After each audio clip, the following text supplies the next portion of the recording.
The shining American লেখক Stephen কিংয়ের একটি ভৌতিক উপন্যাস। 1977 সালে প্রকাশিত এ বই স্টিফেন কিংয়ের তৃতীয় প্রকাশিত ও প্রথম হার্ডব্যাক বেস্ট সেলার বই। এ বইয়ের সাফল্যই কিংকে ভৌতিক জনরার একজন বিখ্যাত লেখকে প্রতিষ্ঠিত করেছিল। স্টিফেন কিংয়ের ব্যক্তিগত অভিজ্ঞতার প্রভাব এ উপন্যাসে রয়েছে, বিশেষত তার দ্য স্টেনলি হোটেল ভ্রমণ ও মাদকাসক্তি থেকে মুক্তির ঘটনা। 2013 সালে প্রকাশিত ডক্টর স্লিপ মুভিটি এ উপন্যাসের কাহিনীরই অনুসরণ করেই তৈরি হয়েছে। এ উপন্যাসের উপর ভিত্তি করে 1980 সালে দ্য শাইনিং চলচ্চিত্রটি নির্মিত হয়, যা পৃথিবীর ইতিহাসে সর্বশ্রেষ্ঠ ভৌতিক মুভিগুলোর মধ্যে অন্যতম। আজকে শুনবেন দ্য শাইনিং উপন্যাসটির 6ষ্ঠ পর্ব। যারা যারা আগের পর্বগুলো মিস করেছেন তারা আমাদের ডেসক্রিপশন বক্স অথবা আই বাটনে দেওয়া লিঙ্ক থেকে আগের পর্বগুলো শুনে নিতে পারেন, তাহলে আপনাদের উপন্যাসটি বুঝতে সহজ হবে। এখন আর কথা না বাড়িয়ে শুরু করছি দ্য শাইনিংয়ের 6ষ্ঠ পর্ব। জ্যোতি। দরজার ঠিক সামনেই পড়ছে 4টা ব্যাগ স্তূপ করে রাখা, তাদের মধ্যে 3টা বিশাল সাইজের নকল কুমিরের চামড়ার সুটকেস আর একটা মাঝারি সাইজের ব্যাগ। তুমি ওই ব্যাগটাকে সামলাতে পারবে না? বলতে বলতে হ্যালোরান 2টো সুটকেস 2 হাতে নিয়ে নিল আর 3 নম্বরটা বগল দাবা করল। হ্যাঁ বলে ড্যানি 2 হাতে ব্যাগটা তুলে হ্যালোরানের পিছে পিছে উঠানের সিঁড়ি দিয়ে নামলো।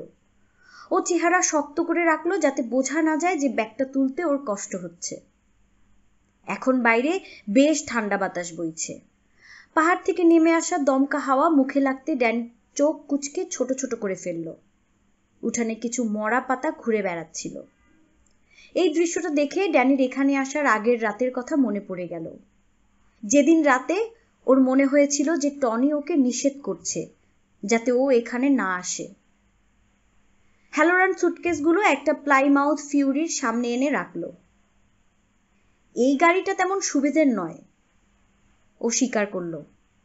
আমার আসল গাড়িটা আমার জন্য ফ্লোরিডায় অপেক্ষা করছে। 1950 সালের একটা ক্যাডিলাক। দেখেছো কখনো? এত চমৎকার গাড়ি আজকাল আর বানানো হয় না। আমি গাড়িটাকে ফ্লোরিডায় রাখি কারণ ওটা পাহাড়ে চড়ার গাড়ি নয়। তোমার কি ব্যাগটা সামলাতে কষ্ট হচ্ছে? না স্যার। ড্যানি শেষের 10-12 কদম কোনো রকমে মুখ না বিকৃত করে এসে ব্যাগটা রেখে একটা স্বস্তির নিঃশ্বাস ফেলল। গুড বয়, হ্যালোরান বলল। ও নিজের জ্যাকেটের পকেট থেকে একটা চাবি বের করে গাড়ির ট্রাঙ্কটা খুলে ব্যাগ ভেতরে রাখতে লাগলো। তোমার ভেতর জ্যোতি আছে ছেলে। আমি সারা জীবন আর কাউকে এমন এত উজ্জ্বল হয়ে জ্বলতে দেখিনি, আর আমার বয়স প্রায় 60 বছর। জি? তোমার মধ্যে একটা বিশেষ ক্ষমতা আছে। হ্যালোরান ওর দিকে ঘুরে বলল। আমি এটাকে বলি জ্যোতি বা শাইনিং। আমার দাদিও তাই বলতেন যখন উনি বেঁচে ছিলেন। আমরা কিচেনে বসে ঘন্টার পর ঘন্টা গল্প করতাম, কিন্তু আমাদের মুখ দিয়ে কোনো শব্দ বেরোতো না। সত্যি? হ্যালোরান ড্যানের কৌতূহলী প্রায় ক্ষুধার্ত দৃষ্টি দেখে হাসল। এসে আমার গাড়িতে কয়েক মিনিটের জন্য বসো, তোমার সাথে আমার কথা আছে বলে ও দরাম করে ট্রাঙ্কটা বন্ধ করে দিল। ওদিকে ওভারলুক হোটেলের লবি থেকে ওয়েন্ডি টরেন্স দেখছিল যে ওর ছেলে হ্যালোরানের গাড়িতে উঠছে। ঠান্ডা একটা ভয় ওয়েন্ডির মনে চেপে বসলো। ওর একবার মনে হলো যে ওর জ্যাককে বলা উচিত যে হ্যালোরান আসলেই ড্যানিকে ফ্লোরিডা নিয়ে যাচ্ছে, ওদের ছেলেকে কিডন্যাপ করা হচ্ছে। কিন্তু গাড়িটা ওখান থেকে নড়ল না। ও ড্রাইভারের সিটে হ্যালোরানকে দেখতে পেল, আর তার পাশের সিটে ড্যানির মাথার ছায়া দেখা যাচ্ছে। এত দূর থেকেও ওয়েন্ডি বুঝতে পারল যে ড্যানি একটা বিশেষ ভঙ্গিতে হ্যালোরানের দিকে তাকিয়ে আছে। ও এমনভাবে তাকায় যখন ও গভীর মনোযোগ দিয়ে কোনো কিছু দেখছে বা শুনছে। জ্যাক, যে এখনো মিস্টার অ্যালম্যানকে খুঁজছে, ব্যাপারটা খেয়াল করেনি। ওয়েন্ডি কোনো কথা বলল না, তবে মনে মনে ওর শঙ্কা হচ্ছিল। হ্যালোরান ড্যানিকে কি এমন বলছে যে ওর এত মনোযোগ দিয়ে শুনতে হবে? গাড়ির ভেতর হ্যালোরান বলছিল, তুমি কি ভেবেছিলে একা তোমার সাথেই এমন হয়? ড্যানি, যে আসলেই তাই ভেবেছিল, মাথা ঝাঁকালো। শুধু আমার মধ্যেই কি আপনি এমন আলো দেখেছেন? হ্যালোরান হেসে মাথা নাড়ল। না খোকা, কিন্তু তোমার মতো উজ্জ্বল আর কাউকে দেখিনি। এমন কি আরো অনেকেই আছে? না, অনেক নেই, হ্যালোরান বলল। কিন্তু মাঝে মাঝে এমন মানুষের সাথে দেখা হয়ে যায়, অনেকে নিজেরাও জানে না যে তাদের মাঝে জ্যোতি আছে, কিন্তু ওরা অনেক কিছু আগে থেকে বুঝতে পারে। ঠিক যেদিন বউয়ের একটু শরীর খারাপ লাগছে সেদিন ফুল নিয়ে যায়। যেসব পরীক্ষার জন্য পড়েনি সেসব পরীক্ষাতেও ভালো করে। একটা রুমে পা ফেললেই বুঝতে পারে যে রুমের অন্যান্যদের মনের অবস্থা কিরকম। এরকম প্রায় 50-60 জনকে আমি দেখেছি, কিন্তু আমার দেখা খুব বেশি হলে 1 ডজন মানুষ জানতো যে ওদের মাঝে জ্যোতি আছে। ওয়াও! ড্যানি কিছুক্ষণ চুপ করে চিন্তা করলো, তারপর জিজ্ঞেস করলো, আপনি কি মিসেস ব্র্যান্ডকে চেনেন? ব্র্যান্ড? হ্যালোরান ভ্রু কুচকালো। কেন, কি হয়েছে? ওর মধ্যে কোনো জ্যোতি নেই, ও শুধু 3-4 বার নিজের ডিনার ফেরত পাঠায় রান্না ভালো হয়নি বলে। আমি জানি, ড্যানি সরলভাবে বলল। কিন্তু আপনি কি ধূসর জামা পরা ওই লোকটাকে চেনেন যে গাড়ি নিয়ে আসে? মাইক? হ্যাঁ, আমি ওকে চিনি। কেন, কি হয়েছে? মিস্টার হ্যালোরান, মিসেস ব্র্যান্ড ওর সাথে ঘুমাতে চায় কেন? মানে? উনি যখন মাইককে দেখছিলেন তখন ভাবছিলেন এই ছেলেটার সাথে শুতে পারলে মন্দ হতো না, আর আমি বুঝিনি যে। কিন্তু এর চেয়ে বেশি ও আর বলার সুযোগ পেল না। হ্যালোরান তার আগেই হাসিতে ফেটে পড়ল। ওর শরীর দুলতে লাগলো হাসির দমকে, আর ওর ভারী গলার হাসি সারা গাড়িতে ঘুরে বেড়াতে লাগলো। ড্যানিও হাসলো, কিন্তু ও বুঝতে পারছিল না কি হয়েছে। শেষ পর্যন্ত হ্যালোরানের হাসি থামল। ও নিজের পকেট থেকে একটা সাদা রুমাল বের করে নিজের চোখ মুছল। খোকা, ও বলল, আর কিছুদিন পরেই তুমি বুঝে যাবে মানুষ এসব কথা কেন বলে। কিন্তু মিসেস ব্র্যান্ড? ওকে নিয়ে মাথা না ঘামালেও চলবে। আর তোমার মাকে যে এ কথাটা জিজ্ঞেস করো না, তাহলে ও রাগ করবে। বুঝতে পেরেছ? বুঝেছি। ড্যানি বেশ ভালো করেই বুঝেছে। এমন কথা মাকে জিজ্ঞেস করে ওর আগেও বিপদে পড়তে হয়েছে। মিসেস ব্র্যান্ড হচ্ছে একটা নোংরা মহিলা যার মাঝে মাঝে চুলকানি ওঠে। আপাতত তোমার জন্য এটুকু জানাই যথেষ্ট। ও ড্যানির দিকে কৌতূহলী দৃষ্টিতে তাকালো। তুমি কত জোরে চিন্তা পাঠাতে পারো ড্যানি? কি? তোমার সমস্ত শক্তি দিয়ে আমার মাথায় একটা চিন্তা পাঠাবার চেষ্টা করো। আমি দেখতে চাই আমি যতটুকু ভাবছি তোমার ক্ষমতা অতদূর পর্যন্ত যায় কিনা। আমার কি ধরনের চিন্তা পাঠানো উচিত? যে কোনো কিছু, শুধু মনোযোগ দিয়ে চিন্তা করবে। ঠিক আছে, ড্যানি বলল। ও 1 মিনিট ভাবল, তারপর নিজের মনের সব শক্তি একত্র করে ছুড়ে দেবার জন্য নিজেকে প্রস্তুত করল।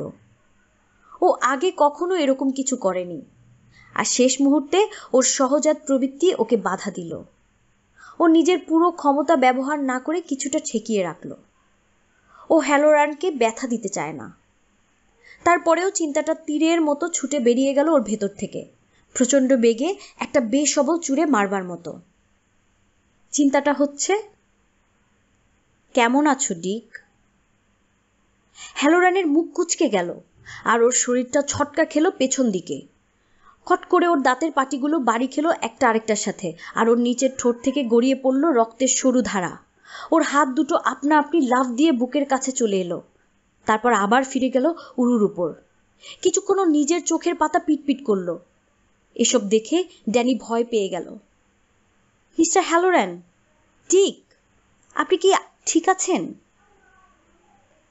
আমি জানি না, বলে মিস্টার হ্যালোরান দুর্বলভাবে হাসল। আমি সত্যি জানি না। আমি যা ভেবেছিলাম তোমার ক্ষমতা তার চেয়েও অনেক বেশি ড্যানি। সরি, ড্যানি বলল। ওর এখন আরো বেশি ভয় লাগছে। আমি কি বাবাকে ডেকে আনবো? আমি এখনই দৌড়ে বাবাকে নিয়ে আসছি। না না, আমি এখনই ঠিক হয়ে যাব। তুমি এখানেই থাকো ড্যানি। আমার মাথা একটু এলোমেলো হয়ে গেছে, আর কিছু নয়। আমি কিন্তু আমার পুরো শক্তি দিয়ে চিন্তা করিনি, ড্যানি স্বীকার করল। শেষে ভয় পেয়ে গিয়েছিলাম। আমার কপাল ভালো যে করনি, নয়তো আমার মগজ গলে কান দিয়ে বেরিয়ে যেত। হ্যালোরান ড্যানির মুখে শঙ্কার ছাপ দেখে হাসল। আরে কিছু হয়নি। তোমার কেমন লেগেছে? মনে হচ্ছিল আমি অনেক জোরে একটা বেসবল ছুটছি। ও দ্রুত জবাব দিল, তুমি কি বেসবল পছন্দ করো নাকি? হ্যালোরান নিজের কপালের দুপাশে আঙ্গুল ঘষতে ঘষতে প্রশ্ন করল। আমি আর বাবা দুজনেই অ্যাঞ্জেলস দলটার ভক্ত, ড্যানি বলল। আমি ছোটবেলায় বাবার সাথে একটা খেলা দেখতে গিয়েছিলাম। আমি একদম ছোট্ট ছিলাম তখন। আর বাবা? ড্যানির চেহারা গম্ভীর হয়ে গেল। বাবার কি হয়েছিল ড্যানি? মনে নেই। ড্যানি নিজের বুড়ো আঙ্গুল মুখ পর্যন্ত নিয়ে এলো চুষবার জন্যে, কিন্তু শুধু বাচ্চারা আঙ্গুল চষে। এটা মনে পড়তে ও আবার হাত নামিয়ে রাখল। তোমার বাবা মা কি চিন্তা করছে এটা কি তুমি বুঝতে পারো ড্যানি? হ্যালোরান ওকে মনোযোগ দিয়ে লক্ষ্য করছিল। বেশিরভাগ সময়ই পারি, যখন আমি বুঝতে চাই, কিন্তু আমি সাধারণত বুঝবার চেষ্টা করি না। কেন? ড্যানি একটু থামল, ওর মুখে চিন্তার ছাপ। আমার মনে হয় আমি এমন একটা কাজ করছি যেটা আমার করা উচিত নয়। যেন আমি বেডরুমে উকি দিয়ে ওদের ওই জিনিসটা করতে দেখছি যেটা করলে বাচ্চা হয়। আপনি কি ওই জিনিসটার কথা জানেন? মানুষের মুখে ওটার কথা শুনেছি বটে, হ্যালোরান চিন্তাপূর্ণ মুখে জবাব দিল। ওরা জানলে ব্যাপারটা পছন্দ করবে না, আর সেভাবেই ওরা যদি জানে যে আমি ওদের চিন্তা পড়তে পারি, তাহলে ওরা রাগ করবে। জিনিসটা আমার কাছে নোংরা লাগে। বুঝেছি, কিন্তু আমি বুঝতে পারি ওদের মনের অবস্থা কেমন। ওরা রাগ করে আছে, না খুশি হয়ে আছে, নাকি কাঁদতে চাচ্ছে, এগুলো আমি এমনিই বুঝতে পারি। আর এই জিনিসটা আমি চাইলেও বন্ধ করতে পারি না। আপনার কেমন লাগছে তাও আমি বুঝতে পারছি। আমি আপনাকে ব্যথা দিয়েছি, সরি। ও কিছু নয়, মাথাটা একটু ব্যথা করছে, ব্যাস এই। তুমি কি অন্যদের মনের কথা পড়তে পারো ড্যানি? আমি তো এখনো পড়তে শিখিনি, ড্যানি বলল। আমি শুধু কয়েকটা শব্দ পড়তে পারি, কিন্তু বাবা আমাকে এই শীতের মধ্যে শিখিয়ে দেবে। বাবা আগে একটা বড় স্কুলে পড়ালেখা শেখাতো। লেখা তোই বেশি, কিন্তু বাবা পড়তেও জানে। সেটা বলিনি। আমি জানতে চাচ্ছিলাম যে অন্যরা কি ভাবছে সেটা তুমি বুঝতে পারো কিনা। ড্যানি চিন্তা করে দেখল। যদি কেউ জোরে জোরে চিন্তা করে তাহলে পারি। ও শেষে বলল, যেমন মিসেস ব্র্যান্টের শুতে যাবার কথাটা, অথবা একবার আমি আর আম্মু দোকানে শপিং করবার সময় শুনতে পাই রেডিও স্টোরের সামনে দাঁড়িয়ে একটা ছেলে ভাবছে যে ও দাম না দিয়ে একটা রেডিও নিয়ে যাবে। তারপর ও ভাবলো যে ও ধরা পড়ে যাবে। তারপর আবার ভাবলো যে ওর একটা রেডিওর খুব শখ। তারপর আবার ধরা পড়বার কথা। চিন্তা করতে করতে ওর মাথা ঘুরাচ্ছিল, আর সেজন্যে আমারও মাথা ঘুরতে শুরু করে। আম্মু জুতোর দোকানের ভেতর জুতো দেখছিল, তাই আমি ছেলেটার কাছে গিয়ে বলি, রেডিওটা নিও না। ছেলেটা খুব ভয় পেয়ে সেখান থেকে চলে যায়। হ্যালোরান গল্পটা শুনে দাঁত বের করে হাসল। পালাবারই কথা। তোমার কি আর কোনো ক্ষমতা আছে ড্যানি? শুধু চিন্তা আর অনুভূতি বুঝতে পারা বাদে অন্য কিছু? ও সাবধানে জবাব দিল, আপনার কি অন্য কোনো ক্ষমতা আছে? মাঝে মাঝে, হ্যালোরান বলল। মাঝে মাঝে আমি স্বপ্ন দেখি। তুমি কি স্বপ্ন দেখো ড্যানি? মাঝে মাঝে, ড্যানি বলল। আমি জেগে থেকেও স্বপ্ন দেখতে পাই, যখন টনি আসে। ড্যানির বুড়ো আঙ্গুল আবার ওর মুখের ভেতর যেতে চাচ্ছিল। ও এই প্রথম বাবা মা বাদে কাউকে টনির কথা বলল। ও জোর করে নিজের হাত কোলের উপর রাখল। টনিকে? তখনই হঠাৎ করে ড্যানির মাথায় ভেতর বিদ্যুৎ খেলে গেল। ওর সাথে কখনো কখনো এমন হয় যেন ও একটা বিশাল যন্ত্রের সামনে দাঁড়িয়ে আছে, যেটা ভালোও হতে পারে আবার মারাত্মক ক্ষতিকরও হতে পারে। ও যন্ত্রটাকে চিনতে পারছে না, বুঝতে পারছে না, কারণ ও এখনো অনেক ছোট। কি হয়েছে? ও কাঁদো কাঁদো গলায় জানতে চাইল। আপনি আমাকে এইসব জিজ্ঞেস করছেন কারণ আপনি ভয় পাচ্ছেন, তাই না? আপনি আমাদের নিয়ে কেন ভয় পাচ্ছেন? আমাকে নিয়ে কেন ভয় পাচ্ছেন? হ্যালোরান নিজের বড় বড় কালো হাতগুলো ড্যানির কাঁধে রাখল। থামো, ও বলল। জিনিসটা হয়তো কিছুই নয়, আবার কিছু হতেও পারে। ড্যানি, তোমার ভিতর একটা ক্ষমতা লুকিয়ে আছে। এই শক্তিটাকে ঠিকভাবে নিয়ন্ত্রণে আনবার বয়স হয়তো তোমার এখনো হয়নি, কিন্তু বড় হবার সাথে সাথে তোমার সেটা চলে আসবে। ভরসা রাখতে শেখো। কিন্তু আমি অনেক কিছুই বুঝতে পারি না। ড্যানি ফেটে পড়ল। মানে আমি বুঝি না, আবার বুঝি না। অন্যরা অনেক কিছু ভাবে যেগুলো আমার মাথার মধ্যে চলে আসে, কিন্তু আমি জানি না সেই চিন্তাগুলো কিসের। ড্যানি গোমরা মুখে নিজের কোলের দিকে তাকালো। মাঝে মাঝে আমার মনে হয় আমি পড়তে পারলে খুব ভালো হতো। টনি আমাকে মাঝে মাঝে কিছু সাইনবোর্ড দেখায় যার মানে আমি বুঝতে পারি না। টনি কে? হ্যালোরান আবার প্রশ্ন করল। আম্মু আর বাবা ওকে আমার অদৃশ্য খেলার সাথী বলে ডাকে। ড্যানি আস্তে আস্তে মুখস্থ বলবার শব্দগুলো উচ্চারণ করল। কিন্তু ও আসলেই আছে, অন্তত আমার তো তাই মনে হয়। মাঝে মাঝে আমি যখন খুব মনোযোগ দিয়ে কোনো কিছু বুঝবার চেষ্টা করি, তখন ও আসে, এসে বলে, ড্যানি, আমি তোমাকে একটা জিনিস দেখাতে চাই। তারপর আমার এমন মনে হয় যেন আমি কিছুক্ষণের জন্য জ্ঞান হারিয়ে ফেলেছি। কিন্তু তখন আমি স্বপ্ন দেখতে পাই, যেমন আপনি বললেন।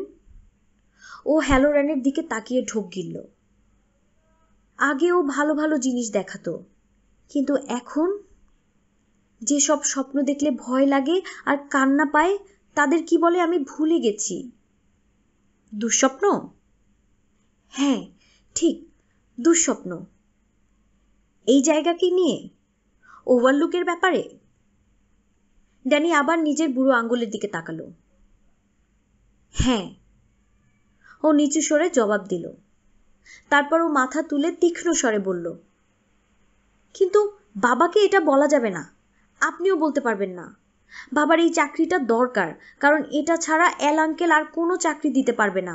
আর বাবার নাটক শেষ করতে হবে, আর চাকরি না থাকলে বাবা আবার খারাপ জিনিসটা করা শুরু করবে। আর আমি জানি খারাপ জিনিসটা কি, সেটা হচ্ছে মদ খাওয়া। আর বাবা তাহলে আগের মতো সব সময় নেশায় থাকবে, আর নেশায় থাকা খুব খারাপ। ড্যানি থামল।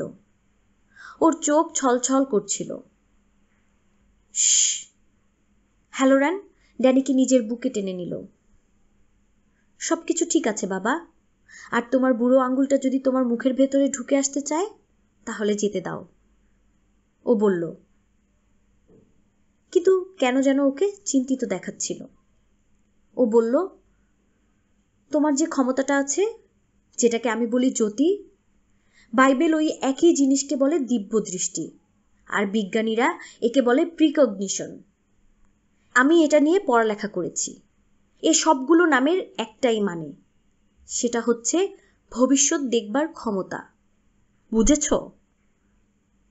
ড্যানি মাথা ঝাঁকালো। আমার এখনো মনে আছে সবচেয়ে বেশি জ্যোতি আমার মধ্যে কবে এসেছিল। সারা জীবন মনে থাকবে। সালটা ছিল 1955। আমি তখনও আর্মিতে ছিলাম। আমার পোস্টিং ছিল পশ্চিম জার্মানিতে। রাতের খাবারের প্রায় 1 ঘন্টা আগে আমি সিঙ্কের কাছে দাঁড়িয়ে দাঁড়িয়ে একটা সিপাইকে বকছিলাম ও আলু ঠিকভাবে ছিলতে পারে না দেখে। আমি ওর হাত থেকে আলুটা নিয়ে দেখাতে গিয়েছি কিভাবে ছিলতে, অমনি দুম করে আমার সামনে থেকে রান্নাঘরটা গায়েব হয়ে গেল 1 সেকেন্ডের মধ্যে। টনি নামের এই ছেলেটা কি সবসময় আসে তুমি স্বপ্ন দেখার আগে? ড্যানি মাথা ঝাঁকালো। হ্যালোরান একটা হাত দিয়ে ড্যানিকে জড়িয়ে ধরল। আমার বেলায় আসে কমলা লেবুর গন্ধ। সেদিন আমি সারা বিকাল ধরেই কমলা লেবুর গন্ধ পাচ্ছিলাম, কিন্তু কিছু সন্দেহ করিনি। আমরা জুস বানাবার জন্য 1 বাক্স কমলা এনে রেখেছিলাম। সেদিন কিচেনের সবাই কমলা লেবুর গন্ধ পাচ্ছিল। এক মুহূর্তের জন্য মনে হয়েছিল যে আমি জ্ঞান হারিয়ে ফেলেছি। তারপর বিস্ফোরণের শব্দ শুনতে পেলাম, দেখতে পেলাম আগুন। দূরে কারা যেন চিৎকার করছে, সাইরেনের আওয়াজ শোনা যাচ্ছে। স্টিম ইঞ্জিন যেমন হিস করে শব্দ করে তেমন একটা শব্দও শুনতে পেলাম। একটু কাছে গিয়ে দেখি ট্রেনের একটা বগি উল্টে পড়ে আছে, একপাশে জর্জিয়া রেলওয়ের নাম লেখা। আমি দৃশ্যটা দেখা মাত্র বুঝতে পারলাম যে আমার ভাই কার্ল ওই ট্রেনটায় ছিল, আর অ্যাক্সিডেন্ট করে ও মারা গেছে। তারপর মুহূর্তেই আবার সবকিছু বদলে গেল। দেখি যে আমি আমার কিচেনে দাঁড়িয়ে আছি, আর সিপাইটা এক হাতে আলো নিয়ে বোকার মতো আমার দিকে তাকিয়ে আছে। ও জিজ্ঞেস করলো, আপনি ঠিক আছেন তো স্যার? আর আমি বললাম, না, আমার ভাই মাত্র মারা গেছে। পরে যখন আমি বাড়িতে মাকে ফোন করি, তখন মা আমাকে বলে কি হয়েছে, কিন্তু আমি তো আগে থেকেই জানতাম। ও জোরে মাথা ঝাঁকালো, যেন স্মৃতিটা ঝেড়ে ফেলবার জন্যে। তারপর ড্যানির দিকে তাকালো। ড্যানি চোখ বড় বড় করে ওর দিকে তাকিয়েছিল। কিন্তু মনে রেখো ড্যানি, যেমন দেখবে সবসময় তেমন হয় না। একবার আমি এয়ারপোর্টে বসে প্লেনের জন্য অপেক্ষা করছি, তখন হঠাৎ করে কমলালেবুর গন্ধ আসতে লাগলো। তার আগে 5 বছরে আমি কোনো স্বপ্ন দেখিনি। তো আমি ভাবতে লাগলাম না জানি কি হবে, তাই আমি বাথরুমে যেয়ে দরজা লক করে দিলাম, যাতে হঠাৎ আমি জ্ঞান হারিয়ে ফেললে অন্যরা ভয় না পেয়ে যায়। শেষ পর্যন্ত তা হয়নি, কিন্তু আমার মনে হতে লাগলো যে আমরা যে প্লেনটায় ওঠার কথা সেটা ক্র্যাশ করবে। তারপর আবার সবকিছু ঠিক হয়ে গেল, কমলালেবুর গন্ধটাও মিলিয়ে গেল। আমি যে এয়ারলাইন্সের লোকদের সাথে কথা বলে প্লেন বদলে 3 ঘন্টা পরের ফ্লাইটটা নিলাম। তারপর কি হলো জানো? কি? ড্যানি রুদ্ধশ্বাসে জানতে চাইল। কিছুই না, হ্যালোরান বলে হাসলো। ওর দেখে ভালো লাগলো যে ড্যানির মুখেও হাসি ফুটেছে। কিচ্ছু হয়নি, ওই প্লেনটা নিরাপদেই ল্যান্ড করে, কারো কোনো ক্ষতি হয়নি। তো ড্যানি, মনে করো না তুমি যা দেখতে পাও তা সবসময় সত্যি হবে। ওহ, ড্যানি বলল। ওর মনে পড়ল যে প্রায় 1 বছর আগে টনি ওকে দেখিয়েছিল যে ওদের স্টভিংটনের বাসায় একটা বাচ্চা বিছানায় শুয়ে আছে। ড্যানি অধীর আগ্রহে তার জন্য অপেক্ষা করছে, কিন্তু শেষ পর্যন্ত কোনো বাচ্চা আসেনি। শোনো বাবা, হ্যালোরান ড্যানির দুহাত নিজের হাতে নিল। আমি এখানে প্রায় 6 মাস ধরে কাজ করছি, আর আমিও কিছু দুঃস্বপ্ন দেখেছি। আমারও কিছু বাজে অনুভূতি হয়েছে, আমি কিছু জিনিস দেখতেও পেয়েছি। কি দেখেছি তা তোমার মতো বাচ্চা একটা ছেলেকে না বলাই ভালো। খারাপ জিনিস একবার আমি নিজে দেখেছি টপিয়ারিতে, আর একবার ডেলরেস ভিকি নামে এক মেইড কিছু একটা দেখতে পায়। ওর ভেতরে একটু জ্যোতি আছে, কিন্তু ও সেটার ব্যাপারে জানে না বোধহয়। মিস্টার অ্যালম্যান ওকে বরখাস্ত করে দেয়। তুমি জানো বরখাস্ত করে দেয়া মানে কি? জি স্যার, ড্যানি সরলভাবে উত্তর দিল। আমার বাবাকে স্কুল থেকে বরখাস্ত করা হয়েছে, আর এজন্যই আমরা এখানে এসেছি। অ্যালম্যান ডেলরেসকে বরখাস্ত করে দেয়, কারণ ও দাবি করছিল যে ও একটা রুমে কিছু একটা দেখেছে। ওই রুমটায় আগে একটা খারাপ ঘটনা ঘটেছিল, রুম নাম্বার 217। ড্যানি, তোমার আমাকে কথা দিতে হবে যে তুমি ওই রুমটা থেকে দূরে থাকবে, ওখানে ঢোকার চেষ্টাও করবে না, একবারও নয়। ঠিক আছে, ড্যানি বলল। সেই মহিলা মেয়েট কি আপনাকে যে দেখতে বলেছিল? হ্যাঁ, আমি গিয়েছিলাম। ওখানে একটা খারাপ জিনিস আছে, কিন্তু আমার মনে হয় না ওই জিনিসটার কারো ক্ষতি করবার ক্ষমতা আছে। আমি এই কথাটাই বোঝাতে চাচ্ছি ড্যানি। যাদের ভেতর জ্যোতি আছে তারা মাঝে মাঝে যেমন ভবিষ্যতে কি হবে দেখতে পায়, তেমনি অতীতে কি হয়েছে সেটাও তারা দেখতে পায়। কিন্তু এটা হচ্ছে অনেকটা গল্পের বইয়ের পৃষ্ঠায় ছবি দেখবার মতো। তুমি কখনো কোনো বইয়ে এমন কোনো ছবি দেখেছো যেটা দেখে তোমার ভয় লেগেছে ডগ? হ্যাঁ। ও, রূপকথার বেশ কিছু গল্প মনে পড়ে গেল, যেখানে দৈত্য মানুষদেরকে গিলে খেয়ে ফেলতো। কিন্তু তুমি তো জানতে যে ওই ছবিগুলো কখনো তোমার ক্ষতি করতে পারবে না, তাই না? হ্যাঁ, ড্যানি বলল, যদিও ওর গলায় একটু সন্দেহর ছোঁয়া। এই হোটেলের ব্যাপারটাও ঠিক তেমন। এ জায়গাটায় আগে যত খারাপ কিছু হয়েছে তা সব পুরনো আবর্জনার মতো পড়ে এখানে সেখানে। যদিও আমি জানি না এটার কারণ কি। খারাপ ঘটনা সব হোটেলেই ঘটে। আমি বেশ কিছু হোটেলে কাজ করেছি, তাই আমি জানি। কিন্তু সেসব জায়গায় এখনকার মতো ঘটনাগুলো জমে থাকে না। কিন্তু ড্যানি, আমার মনে হয় না এই জিনিসগুলোর কারো ক্ষতি করবার ক্ষমতা আছে। ও শেষের বাক্যের প্রতিটি শব্দ বলবার সময় ড্যানির কাঁধ ধরে ছোট্ট ঝাঁকুনি দিল, যাতে ড্যানি কথাগুলোর গুরুত্ব বুঝতে পারে। তাই তুমি যদি টপিয়ারিতে বা হোটেলের করিডোরে কিছু দেখো, তাহলে কিছুক্ষণ অন্যদিকে মুখ ফিরিয়ে রেখে তারপর আবার তাকাবে। দেখবে যে জিনিসটা চলে গেছে। বুঝেছ? জি, ড্যানি বলল। ওর এখন আগের চেয়ে অনেক ভালো লাগছে। ও স্বস্তি বোধ করছিল। ওর নিজের হাঁটুর উপর দাঁড়িয়ে হ্যালোরানের গালে একটা চুমু দিল। তারপর ওকে শক্ত করে জড়িয়ে ধরল। হ্যালোরানও ওকে জড়িয়ে ধরল। ড্যানিকে ছেড়ে দেবার পর ও জানতে চাইল, তোমার বাবা মার ভেতর তো কোনো জ্যোতি নেই, তাই না? না বোধ হয়। তোমার মাথায় আমি যেমন চিন্তা পাঠিয়েছি, তেমন ওদের সাথেও একবার চেষ্টা করেছিলাম। তোমার মা মনে হলো একটু চমকে উঠেছে। আমার ধারণা সব মায়ের ভেতরই একটু জ্যোতি থাকে, অন্তত তাদের বাচ্চা বড় হয়ে ওঠার আগ পর্যন্ত। আর তোমার বাবা? হ্যালোরান একটু থামলো। ড্যানির বাবাকে ও খতিয়ে দেখেও বুঝতে পারেনি যে এর ভেতর জ্যোতি আছে কি নেই। যেন জ্যাক টরেন্স নিজের ভেতর কিছু একটা লুকিয়ে রেখেছে, যেটার ব্যাপারে আর কেউ জানে না। আমার মনে হয় না তোমার বাবার ভেতর জ্যোতি আছে, হ্যালোরান শেষ করল। তাই ওদেরকে নিয়ে তোমার চিন্তা করতে হবে না। তুমি শুধু নিজেকে সামলে রাখলেই চলবে। মাথা ঠান্ডা রেখো, ঠিক আছে? ঠিক আছে। ড্যানি, এই ডক।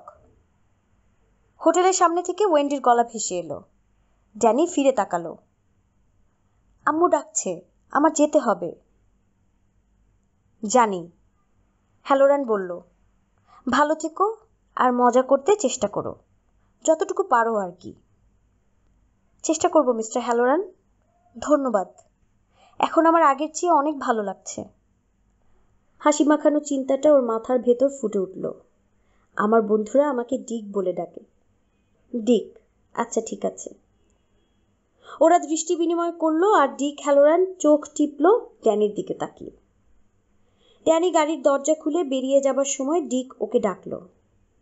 ড্যানি? জি? যদি তোমার কোনো সমস্যা হয় তাহলে আমাকে ডাকবে। জোরে, যেভাবে একটু আগে চিন্তা পাঠালে সেভাবে। যদি আমি শুনতে পাই তাহলে আমি ফ্লোরিডা থেকে ছুটে চলে আসব। ঠিক আছে, বলে ড্যানি একটু হাসল। ভালো থেকো বাবা। আপনিও। ড্যানি নেমে হোটেলের দরজার দিকে ছুটে গেল, যেখানে ওয়েন্ডি অপেক্ষা করছে ওর জন্য। ওকে দেখতে দেখতে হ্যালোরানের মুখ থেকে হাসি মিলিয়ে গেল। আমার মনে হয় না এখানের কোনো কিছু তোমার ক্ষতি করতে পারবে। আমার মনে হয় না। কিন্তু যদি ওর ধারণা ভুল হয়ে থাকে? ওর 217 নাম্বার রুমের জিনিসটার কথা মনে পড়ে গেল। যে কোনো বইয়ের ছবির তুলনায় জিনিসটা দেখতে অনেক বাস্তব। আর ড্যানি একটা বাচ্চা ছেলে মাত্র। আমার মনে হয় না। হ্যালোরান গাড়ি চালাতে আরম্ভ করলো। ও চাচ্ছিল না ফিরে তাকাতে, কিন্তু অনিচ্ছা সত্ত্বেও ওর ঘাড় ঘুরে গেল। ছেলেটা আর ওর মা আর বাইরে নেই, যেন হোটেলটা ওদের দুজনকে গিলে খেয়ে ফেলেছে। হোটেল সফর। তোমরা কি নিয়ে কথা বলছিলে সোনা? ভেতরে যেতে যেতে ওয়েন্ডি প্রশ্ন করল। ওহ, কিছু না। কিছু না বলতে এতক্ষণ লাগলো? ড্যানি কাঁধ ঝাঁকালো, আর ভঙ্গিটার মধ্যে ওয়েন্ডি স্পষ্ট জ্যাকের ছাপ দেখতে পেল। ড্যানির ভেতর থেকে ও আর কোনো কথা বের করতে পারবে না। ওয়েন্ডি একই সাথে জেদ আর প্রচণ্ড ভালোবাসা অনুভব করল।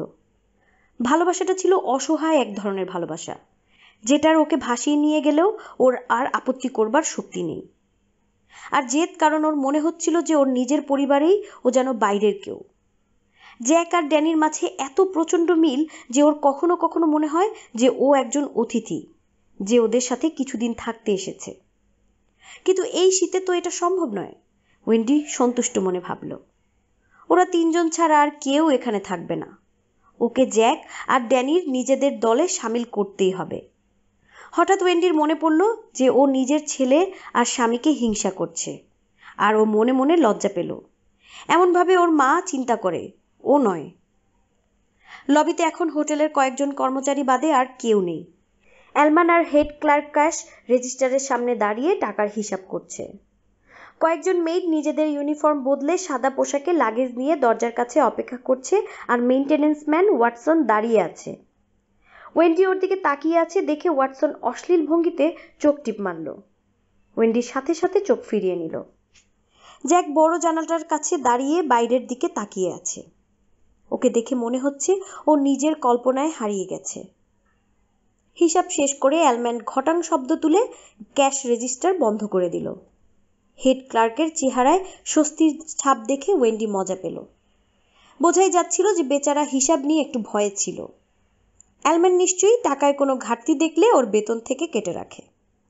অ্যালম্যানকে ওয়েন্ডির তেমন পছন্দ হয়নি। ও হচ্ছে ওয়েন্ডির জীবনে দেখা অন্য প্রত্যেকটা বসের মতোই। কাস্টমারদের সাথে মধুর স্বরে কথা বলে আর কর্মচারীদের পান থেকে চুন খসলে বকে ভূত বাগিয়ে দেয়। দেখে পরিষ্কার বোঝা যাচ্ছিল যে অ্যালম্যানের সাথে ওর পুরো 3 মাস দেখা হবে না। এটা ভেবে হেড ক্লার্ক বেশ খুশি। স্কুল ছুটি সবার জন্য, ওয়েন্ডি, জ্যাক আর ড্যানি বাদে সবার জন্য আর কি। মিস্টার টরেন্স, অ্যালম্যান নাটকীয়ভাবে ডাকল। একটু এদিকে আসবেন কি? জ্যাক এগিয়ে গেল, আর যাবার সময় ড্যানি আর ওয়েন্ডিকেও এগিয়ে যাবার জন্য ইশারা করল।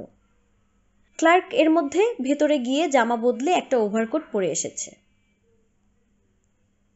আশা করি আপনার ছুটি ভালো যাবে মিস্টার অ্যালম্যান। মনে হয় না খুব একটা ভালো যাবে, অ্যালম্যান অন্যমনস্ক সুরে জবাব দিল। 12ই মেতে দেখা হবে ব্রাডক। একদিন আগেও নয়, পরেও নয়। জি স্যার। ব্রাডক চলে যাবার পর হোটেলের নীরবতাটা ওয়েন্ডি খেয়াল করল। বাইরে বাতাসের নিয়মিত হাহাকার বাদে আর একটা শব্দও কোথাও শোনা যাচ্ছে না। ও যেখানে দাঁড়িয়ে আছে সেখান থেকে অফিসের ভেতরটা দেখা যাচ্ছে। এত পরিচ্ছন্ন যে প্রায় ন্যাড়া ন্যাড়া লাগছিল অফিসটাকে। তার পেছনে ও হ্যালোরানের কিচেনেও দেখতে পাচ্ছিল। ভাবলাম আরো কয়েক মিনিট থেকে আপনাদের হোটেলটা একটু ঘুরিয়ে দেখাই। ওয়েন্ডি খেয়াল করলো যে অ্যালম্যান হোটেল শব্দটা সবসময় একটু জোর দিয়ে উচ্চারণ করে। আপনার স্বামী কিছুদিনের মধ্যেই হোটেলের সবকিছু চিনে ফেলবে মিসেস টরেন্স, কিন্তু আপনার ও আপনাদের ছেলের হয়তো খুব বেশি ঘুরে দেখা হবে না। আপনারা নিশ্চয়ই বেশিরভাগ সময়ই লবি লেভেলেই কাটাবেন, যেখানে আপনাদের থাকার কোয়ার্টার। নিশ্চয়ই, ওয়েন্ডি বেজার সুরে বিড়বিড় করল। জ্যাক চোখের ইশারায় ওকে মানা করল বিরক্তি দেখাতে। হোটেলটা খুবই সুন্দর, অ্যালম্যান বলল। এই হোটেলের ম্যানেজার হতে পেরেছি বলে আমি খুবই গর্বিত। সেটা বোঝাই যায়, ওয়েন্ডি মনে মনে বলল। আপনার আবার দেরি হয়ে যাবে না তো? জ্যাক শুরু করল। অ্যালম্যান একটা হাত তুলে ওকে থামিয়ে দিল। না, হোটেল বন্ধ করবার সব কাজ শেষ করে ফেলেছি। এমনিতেও আমার আজকে রাতটা বোল্ডারে কাটানোর কথা, এই এলাকা ছেড়ে চলে যাবার আগে। এদিকে আসুন। ওরা সবাই মিলে লিফটে উঠল।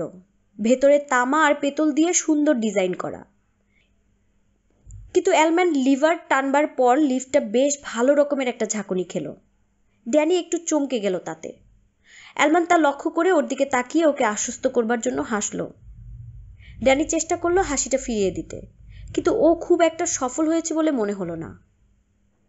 ভয়ের কিছু নেই খোকা, অ্যালম্যান বলল। এখানে দুর্ঘটনা ঘটার কোনো সম্ভাবনাই নেই। টাইটানিকের মালিকরাও একই কথা বলেছিল। জ্যাক লিফটের ছাদে লাগানো কাচের গ্লোবটার দিকে তাকিয়ে জবাব দিল। ওয়েন্ডি নিজের গাল কামড়ে হাসি চেপে রাখল।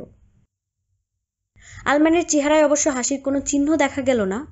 ও দরাম করে লিফটের ভেতরের দিকে দরজাটা লাগিয়ে বলল, টাইটানিক মাত্র একবারই যাত্রা করেছি মিস্টার টরেন্স, আর এই লিফটটা কম করে হলেও 1000 খানেক বার ওঠানামা করেছে এই হোটেল বেয়ে।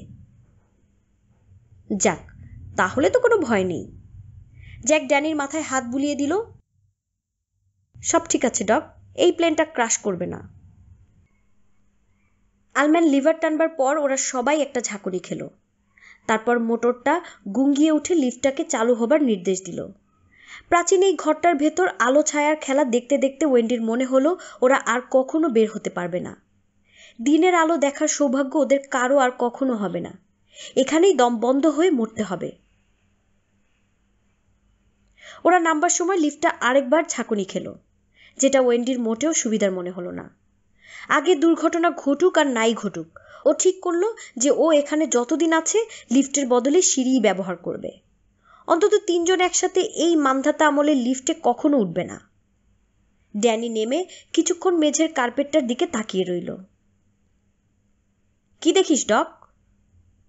জ্যাক কৌতুকপূর্ণ স্বরে জানতে চাইল। ওখানে খাবারের দাগ লেগে আছে নাকি? অসম্ভব, এমন বিরক্ত সুরে বলল। সবগুলো কার্পেট মাত্র 2 দিন আগে শ্যাম্পু করা হয়েছে। ওর দেখা দেখি ওয়েন্ডিও করিডরের লম্বা কার্পেটটার দিকে তাকালো। নিঃসন্দেহে সুন্দর, কিন্তু ও নিজের ঘরে কখনো এরকম ডিজাইন বা রং ব্যবহার করবে না। গাঢ় নীল রং এর একটা কার্পেট, যেটা সারা শরীর জুড়ে লতাপাতার ডিজাইন। দেয়ালের নানা রকম পাখির আদল আঁকা, যদিও কোনোটাকেই ওয়েন্ডি চিনতে পারছিল না। সব মিলিয়ে করিডরটাকে একটা জঙ্গলের রূপ দেবার চেষ্টা করা হয়েছে।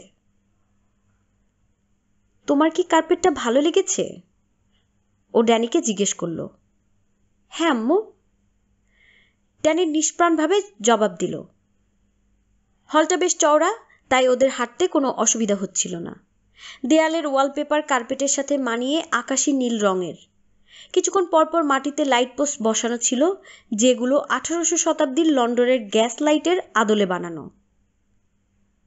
বাহ, লাইটগুলো তো চমৎকার, ওয়েন্ডি বলল। আলম্যান মাথা ঝাঁকালো। ও কথাটা শুনে খুশি হয়েছে। দ্বিতীয় বিশ্বযুদ্ধের পর মিস্টার ডারওয়েন বসিয়েছিল ওগুলো।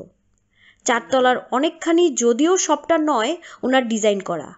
এটা হচ্ছে প্রেসিডেন্সিয়াল সুইট 300। ও বড় মেহগনির দরজাটায় চাবি লাগিয়ে মোচড় দিল। ভেতরে তাকাবার সাথে সাথে পুরো টরেন্স পরিবারের মুখ একসাথে হা হয়ে গেল। সিটিং রুমের সামনে বিশাল জানালা দিয়ে বাইরের পাহাড়গুলোর অনেকখানি দেখা যাচ্ছে। আলম্যান আবার মনে মনে খুশি হলো। ও এই প্রতিক্রিয়াটাই আশা করছিল। চোখ জুড়িয়ে যায়, তাই না? কোনো সন্দেহ নেই তাতে, জ্যাক উত্তর দিল।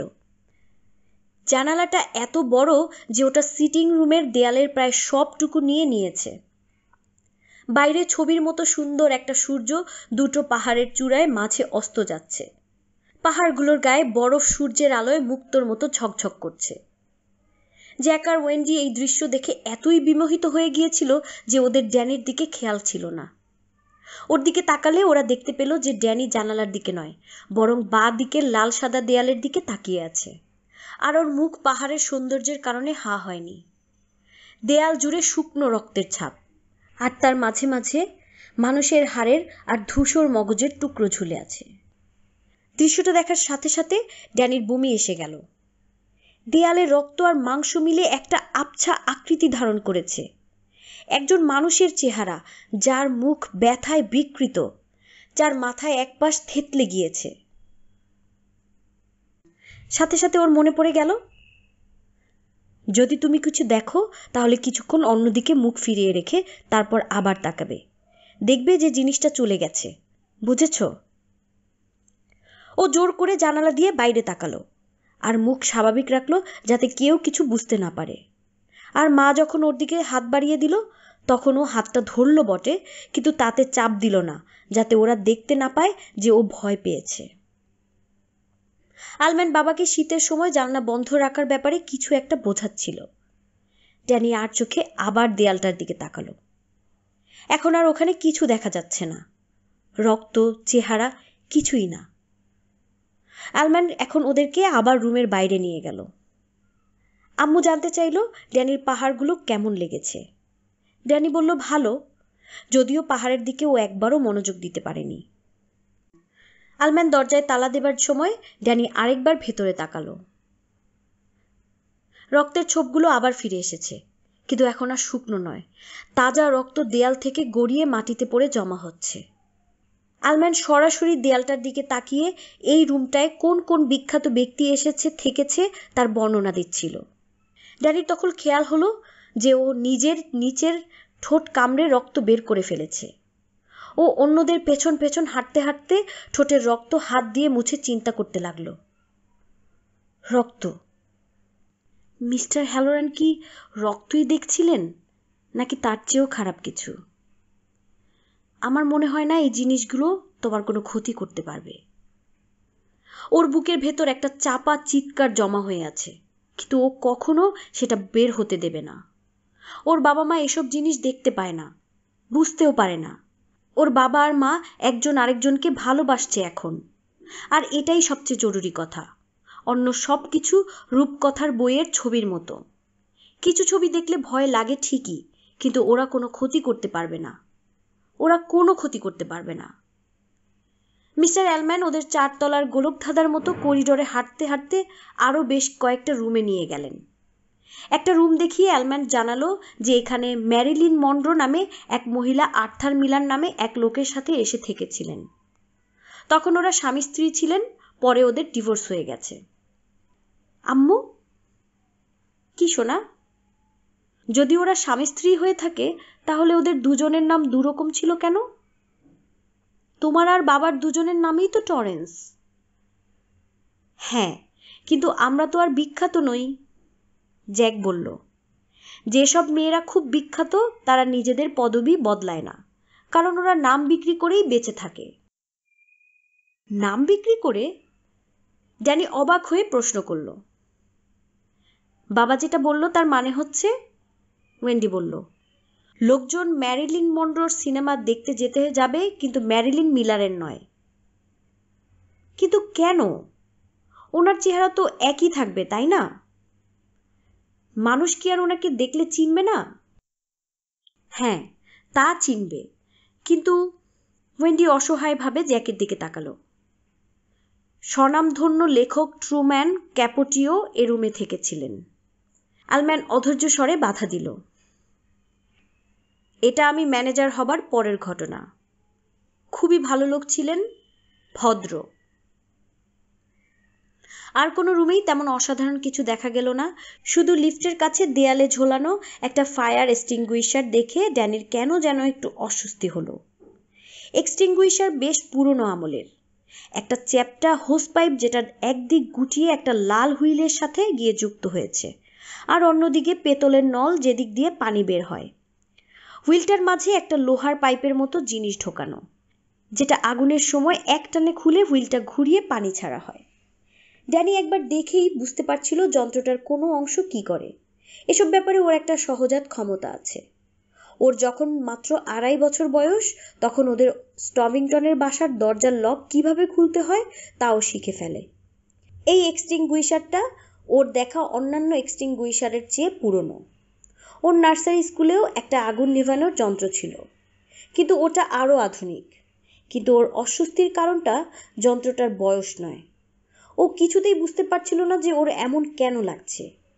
এই এক্সটিংগুইশারটাকে দেখে মনে হচ্ছে ওটা একটা পেঁচিয়ে থাকা সাপ, দেয়ালের সাথে ঠেস দিয়ে ঘুমাচ্ছে। যখন ওরা হল থেকে লিফটে উঠল তখন ড্যানি মনে মনে খুশি হলো, কারণ এখান থেকে এক্সটিংগুইশারটা আর দেখা যাচ্ছে না। সবগুলো জানালাতেই শাটার দেয়া জরুরি, অ্যালম্যান লিফটে উঠতে উঠতে বলল। ওরা সবাই ওঠার পর লিফটটা একটু দেবে গেল।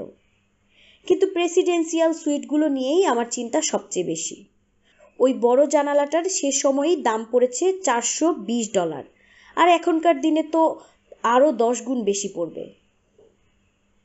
আমি শাটার লাগিয়ে দেব, জ্যাক বলল। ওরা এবার 3 তলায় এলো, যেখানে আরও বেশি রুম আর আরও প্যাঁচালো করিডর। সূর্য পাহাড়ের নিচে চলে যাওয়ার চারদিকে অন্ধকার হয়ে আসছিল। 3 তলায় অ্যালম্যান ওদের 2-3টের বেশি রুমে নিয়ে গেল না। হ্যালোরান যে রুমটার ব্যাপারে ড্যানিকে সাবধান করেছিল, 217 নাম্বার রুম, সেটার সামনে দিয়ে অ্যালম্যান একবারও না থেমে হেঁটে চলে গেল। ড্যানি দরজায় লাগানো নাম্বার প্লেটটার দিকে কৌতূহলী দৃষ্টিতে তাকালো। তারপর ওরা দোতলায় নেমে এলো। মিস্টার অ্যালম্যান লবিতে যাবার সিঁড়ির কাছে আসবার আগ পর্যন্ত কোনো রুমের সামনে দাঁড়ালো না। সিঁড়ির কাছে এসে সে বলল, এই হচ্ছে আপনাদের থাকবার জায়গা। ভেতরে কি আছে দেখবার জন্য ড্যানি নিজেকে মনে মনে প্রস্তুত করলো, কিন্তু ও ঢুকে দেখলো যে কিছুই নেই। ওয়েন্ডি রুমটা দেখে ভেতরে ভেতরে একটা স্বস্তির নিঃশ্বাস ফেলল। ওপরে প্রেসিডেন্সিয়াল সুইট দেখে ওর মনে ভয় ঢুকে গিয়েছিল। এসব ঐতিহাসিক জায়গা দেখতেই ভালো লাগে, কিন্তু ওকে আর জ্যাককে যদি ওই বিশাল বিছানায় শুতে হতো যেখানে আব্রাহাম লিঙ্কন আর ফ্র্যাঙ্কলিন রুজভেল্ট ঘুমিয়েছেন, তাহলে ওর অস্বস্তিতে ঘুমিয়ে আসতো না। কিন্তু ওদের থাকবার এই রুমটা সেরকম নয়। এটা ছোট, ঘরোয়া আর ছিমছাম। ওর মনে হলো না এখানে 3 মাস থাকতে ওর বিশেষ কষ্ট হবে। রুমটা বেশ সুন্দর, ওয়েন্ডি সন্তুষ্ট সুরে বলল। আলম্যান মাথা ঝাঁকালো। খুব বেশি কিছু নয়, কিন্তু কাজ চালাবার জন্য যথেষ্ট। সাধারণত বাবুর্চি আর তার স্ত্রী এখানে থাকে। ড্যানি আলম্যানের কথায় বাধা দিল। মিস্টার হ্যালোরান এখানে থাকেন? আলম্যান ঘাড় বাঁকিয়ে ড্যানির দিকে তাকালো। বলে ও আবার জ্যাক আর ওয়েন্ডির দিকে মুখ ফেরালো। এটা হচ্ছে বসার ঘর। বেশ কয়েকটা চেয়ার রাখা রুমটার ভেতর, যেগুলো আরামদায়ক হলেও খুব একটা দামি নয়। একটা কফি টেবিল আছে মাঝখানে, যেটা এক সময় দামি ছিল, কিন্তু এখন সেটার মাঝখানে ফাটল ধরেছে। আরও ছিল 2টো বুককেস, পুরনো আমলের ডিটেকটিভ উপন্যাস আর রিডার্স ডাইজেস্ট ম্যাগাজিনে ভর্তি, ওয়েন্ডি খেয়াল করলো। আর একটা হোটেল প্রদত্ত নামহীন টিভি, যেটাকে অন্যান্য জিনিসগুলোর সাথে বেমানান লাগছিল। এখানে অবশ্য রান্না করার কোনো জায়গা নেই, আলম্যান বলল। কিন্তু এই রুমটা হোটেলে কিচেনের ঠিক উপরে। ও দেয়ালের একটা 4 কোণা প্যানেল সরিয়ে দেখালো যে তার ভেতরে আরেকটা 4 কোণা ট্রে লুকিয়ে আছে। ও ট্রেটাকে ঠেলা দিতেই সেটা সরে গেল, আর একটা লম্বা ঝুলন্ত দড়ি দেখা দিল। চোরকুঠুরি, ড্যানি উত্তেজিত স্বরে বলল। জিনিসটা দেখে ও কিছুক্ষণের জন্য সব ভয় ভুলে গেল, ঠিক যেমন আমরা এই ভূতের সিনেমাটায় দেখেছিলাম। মিস্টার অ্যালম্যানের ভ্রু কুঁচকে গেল, কিন্তু ওয়েন্ডি হাসলো ড্যানির দিকে তাকিয়ে। ড্যানি দৌড়ে কুঠুরিটার নিচে কি আছে দেখবার জন্য উকি দিল। এদিকে আসুন প্লিজ। অ্যালম্যান বসার ঘরের সাথে যুক্ত আরেকটা দরজা খুলল। ভেতরে ওদের শোবার ঘর দেখা যাচ্ছিল। ঘরটা বেশ খোলামেলা, 2টো সিঙ্গেল বিছানা রুমের দুপাশে রাখা। ওয়েন্ডি স্বামীর দিকে তাকিয়ে হেসে কাঁধ ঝাঁকালো। কোনো অসুবিধা নেই, জ্যাক বলল। আমরা জোড়া লাগিয়ে নিব। মিস্টার অ্যালম্যান ঘাড় ঘুরিয়ে ওদের দিকে তাকালো। ও বুঝতে পারেনি জ্যাক কি বলতে যাচ্ছে। কি? বিছানাগুলো, জ্যাক হাসি মুখে বলল। আমরা বিছানা 2টো জোড়া লাগিয়ে নেব। বেশ। আলম্যান তখনও বুঝতে পারেনি ওরা কিসের কথা বলেছে। তারপর হঠাৎ করে ব্যাপারটা ওর মাথায় ঢুকলো, আর সাথে সাথে ওর গালে লাল ছোপ পড়ল। আপনাদের যা ভালো মনে হয়। ও বসার ঘরে যেয়ে আরেকটা দরজা খুলল। এটা অন্য একটা আরও ছোট বেডরুম, আর এখানে সিঙ্গেল বেডের বদলে একটা দোতলা বাঙ্ক বেড রাখা। মেঝের কার্পেটটা ক্যাটক্যাটে সবুজ রঙের, অনেকটা ক্যাকটাসের মতো। ওয়েন্ডি খেয়াল করলো যে ড্যানির রুমটা বেশ পছন্দ হয়েছে। এই রুমটার দেয়ালগুলোতে আসল পাইন কাঠের প্যানেল লাগানো। এখানে তুই থাকতে পারবি না ডক? হ্যাঁ বাবা, আমি ওপরের বাঙ্কে শোবো, ঠিক আছে? আপনি যেটাই চান সেটাই হবে ডক। এই কার্পেটটাও আমার খুব ভালো লেগেছে মিস্টার অ্যালম্যান। হোটেলের অন্য সব জায়গায় এমন কার্পেট নেই কেন? এক মুহূর্তের জন্য অ্যালম্যানের মুখ কুঁচকে গেল, যেন ও একটা লেবুতে কামড় দিয়েছে। তারপর ও হেসে ড্যানির মাথায় হাত বুলিয়ে দিল। এখানে রুমটা তোমার একার, ও বলল, শুধু বাথরুমটা বাদে, যেটা তোমার বাবা মার বেডরুমের সাথে যুক্ত। জায়গাটা বেশি বড় নয়, কিন্তু আপনারা তো পুরো হোটেলটাই খালি পাচ্ছেন, তাই না? শেষের কথাটা জ্যাক আর ওয়েন্ডির উদ্দেশ্যে ছিল। লবির ফায়ার প্লেসে আগুন জ্বালিয়ে আরাম করতে পারেন, অথবা যদি ইচ্ছে হয় তাহলে ডাইনিং রুমে বসে খেতে পারবেন। আলম্যানের গলা শুনে মনে হলো যে ও টরেন্সদের অনেক বড় উপকার করেছে। বেশ তো, জ্যাক জবাব দিল। আমরা কি নিচে যেতে পারি? আলম্যানের প্রশ্ন। অবশ্যই, ওয়েন্ডি বলল। ওরা লিফটে করে নিচে নেমে এলো। এখন লবিতে ওয়াটসন ছাড়া আর কেউ নেই। ও মেইন ডেস্কের সাথে হেলান দিয়ে একটা টুথপিক চিবোচ্ছিল। তোমার তো এতক্ষণে চলে যাওয়ার কথা, অ্যালম্যান ঠান্ডা গলায় বলল। মিস্টার টরেন্সকে বয়লারের কথাটা মনে করিয়ে দেবার জন্য থেকে গেলাম। ওয়াটসন সোজা হয়ে দাঁড়িয়ে বলল, প্রেশারের দিকে খেয়াল রাখবেন, ব্যাটা কিন্তু আস্তে আস্তে বাড়ে। বেশ, রাখব, জ্যাক বলল। আপনার কোনো অসুবিধা হবে না। ওয়াটসন জ্যাকের সাথে হ্যান্ডশেক করলো, তারপর ও ঘুরে ওয়েন্ডির দিকে তাকিয়ে একটু মাথা ঝুঁকালো। ম্যাডাম, ও বলল। খুশি হলাম, ওয়েন্ডি বলল। বলার পর ওর মনে হলো যে কথাটা শুনতে হাস্যকর লেগেছে, কিন্তু কারো মধ্যে কোনো অভিব্যক্তি না দেখে ও স্বস্তির নিঃশ্বাস ফেলল। আর মিস্টার ড্যানি টরেন্স? ওয়াটসন গম্ভীর মুখে ওর দিকে হাত বাড়িয়ে দিল। ড্যানি, যে দেখে দেখে শিখে নিয়েছে কিভাবে হ্যান্ডশেক করতে হয়, নিজের ছোট্ট হাত বাড়িয়ে ধরল ওয়াটসনের হাতটা। খেয়াল রেখো যাতে ওদের কিছু না হয়, ড্যান। জি। ওয়াটসন ড্যানির হাত ছেড়ে অ্যালম্যানের দিকে তাকালো। আগামী বছর দেখা হচ্ছে তাহলে, বলে ও অ্যালম্যানের দিকে হাত বাড়ালো। অ্যালম্যান দায়সারাভাবে হাতটা ধরে ঝাঁকালো। 12ই মে, ওয়াটসন। একদিন আগেও নয়, পরেও নয়। জি স্যার। জ্যাক ওয়াটসনের চেহারা দেখেই বুঝতে পারল ও মনে মনে কি বলেছে। হারামজাদা শুয়োর। আশা করি আপনার ছুটি ভালো যাবে, মিস্টার অ্যালম্যান। মনে হয় না, অ্যালম্যান তিক্ত সুরে উত্তর দিল। ওয়াটসন বাইরে যাবার জন্য মেইন গেটের একটা পাল্লা খুলল। বাইরে তখনও বাতাস গর্জন করছিল।